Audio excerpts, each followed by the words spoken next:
എല്ലാവർക്കും നമസ്കാരം.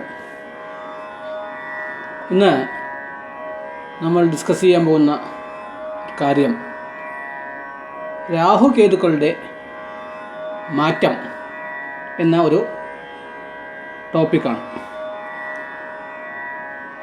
ജനറലായിട്ട് എല്ലാ ഗ്രഹങ്ങളും ചരിച്ചുകൊണ്ടേയിരിക്കുന്നു.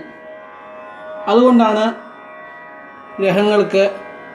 ഗ്രഹങ്ങൾ എന്ന പേരും അതുപോലെ തന്നെ അവരുടെ ചലനത്തിന് ഗോചരം എന്നുള്ളതായിട്ടുള്ള നാമധേയവും സിദ്ധിക്കപ്പെട്ടിട്ടുള്ളത്.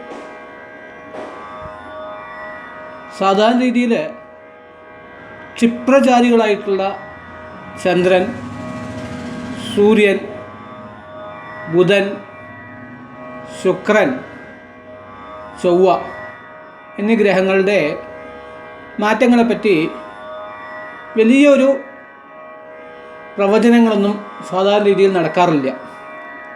പക്ഷേ മന്ദചാരികളായിട്ടുള്ള ഗുരു വർഷത്തിലൊരിക്കലാണ് ഒരു രാശിയിൽ നിന്ന് വേറൊരു രാശിയിലേക്ക് മാറുന്നത്.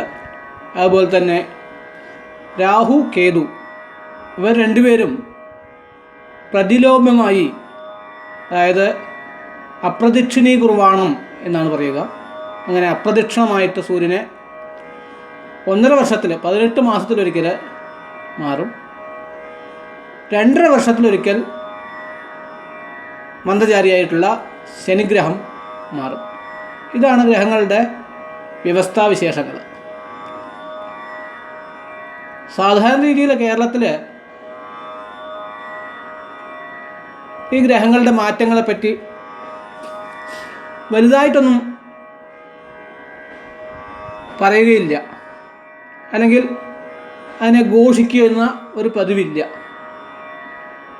എങ്കിലും ഗ്രഹങ്ങളാണ്, നമ്മുടെ സന്തത സഹചാരികളാണ്. അവരുടെ മാറ്റങ്ങൾ നമ്മളിൽ തീർച്ചയായും ഒരു എക്സ്റ്റേണൽ ഫോഴ്സായിട്ട് പ്രവർത്തിക്കുമെന്നുള്ളതിൽ സംശയമൊന്നുമില്ല. അങ്ങനെയാവുമ്പോൾ ഈ രാഹുകേതുക്കളുടെ മാറ്റം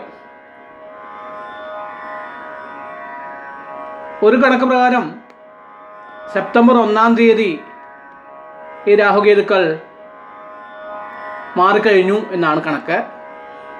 നമ്മളെല്ലാം അനുവർത്തിക്കുന്നുള്ള ലാഹിരി മെത്തേഡ് എന്ന് പറയുന്നതായിട്ടുള്ള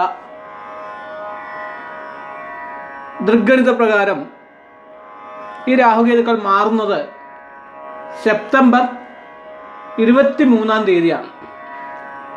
അപ്പോൾ ഈ സെപ്റ്റംബർ 23-ാം തീയതി ഈ രാഹുകേതുക്കളുടെ മാറ്റം, അതായത് രാഹു താനിപ്പോൾ സഞ്ചരിക്കുന്ന മിഥുനത്തിൽ നിന്നും ഇടവത്തിലേക്കും, കേതു താനിപ്പോൾ സഞ്ചരിക്കുന്ന ധനുസ്സിൽ നിന്ന് വൃശ്ചികത്തിലേക്കും മാറുകയാണ്.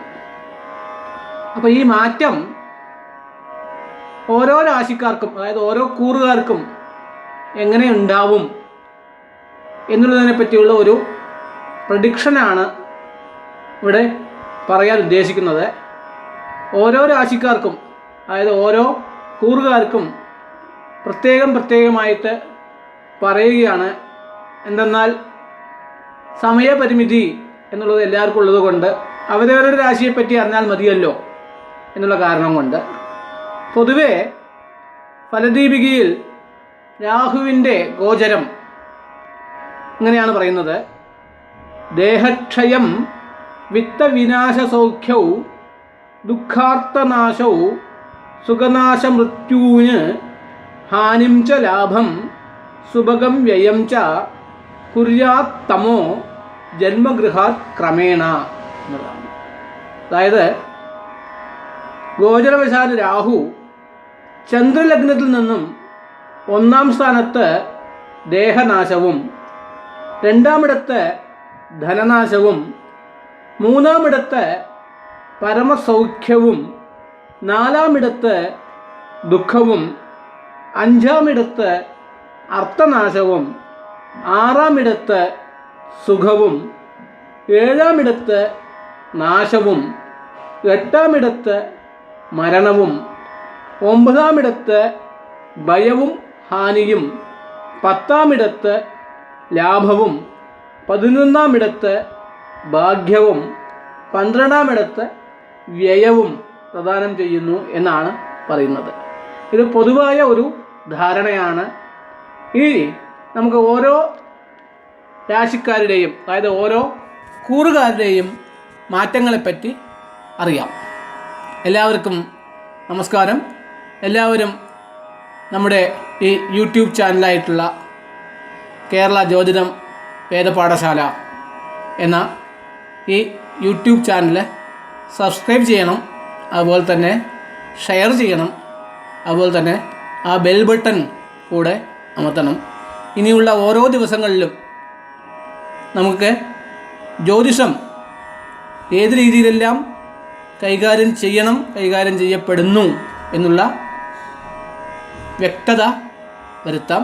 എല്ലാവർക്കും നന്മയുണ്ടാവാനായിട്ട് ഗുരുവായൂരപ്പനോട് പ്രാർത്ഥിക്കുന്നു. നമസ്കാരം.